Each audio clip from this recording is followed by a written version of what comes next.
Bookworms, I'm Becca. Today I wanted to talk about my reading preferences.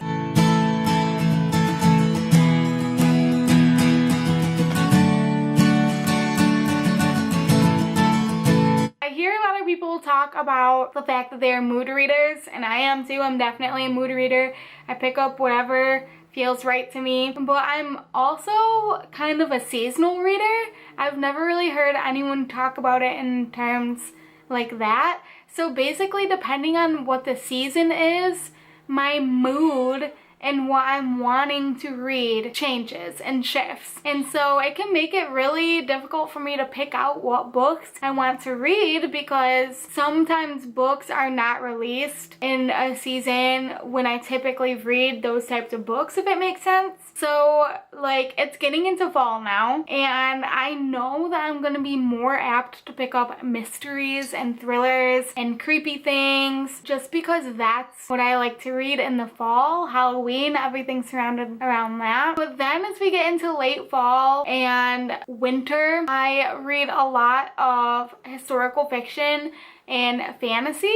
I don't know why. A lot of the historical fiction I read is dark and dreary, so that probably has a lot to do with that. And then when I get into the spring and summer, that's when I like to start reading more contemporaries. And I'll read contemporaries or summary reads all through the summer, but in the spring I still like to read fantasy too. So yeah, that is really unique to me, and I feel like I wanted to make this video a while ago and then I fell out of that reading preference, but now I'm falling back into it, and I think what sparked it it's so stupid. I was watching one of Peter's videos from Peter Likes Books, and he was talking about books that he would never read or never finish or something like that. And he brought up Illuminae, and that's also one that I haven't read, and I don't know if I will. But he mentioned that it felt like a fall and autumn book to him. And then I looked at it and I was like, oh yeah, that does feel like a fall book to me.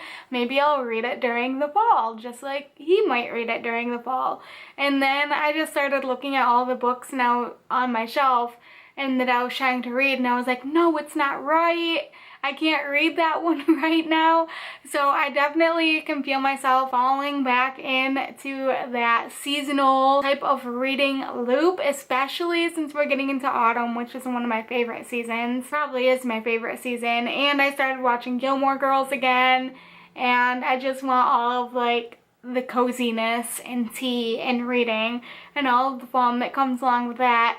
But it's weird to read a book set in the summer during the winter. Like, that's not fun for me, because then I go outside and it's, you know, -12, and the book I'm reading, they're sitting on the beach. And that doesn't make much sense to me. So I don't read those books during the winter. I mean, a lot of the books I could probably read year round, but it's so weird for me to read books like The Merciless and read like thrillers and horror books in the middle of the summer. I don't know why. That's just like so weird to me. I feel like I should be waiting until the fall and creepy times to read those books. Does anyone else read like this? Because this is probably one of the weirdest things that I could admit about my reading habits, and I want to know if anyone else has the same struggles as I do, because sometimes a really good book gets released in the dead of winter and I feel like I can't read it because it just doesn't make sense to me to be reading a book like that in the winter. Or a horror book will get released in the spring, and then I'm like, well, what the heck am I supposed to do? Read it now? I can't read it now when the flowers are blooming. That doesn't make sense. Anyway. This was a weird video. Let me know what your reading preferences are. Do you just do mood reading, or do you take it further and do seasonal reading preferences? Let me know down below in the comments. Thank you guys so much for watching, and I will see you next time.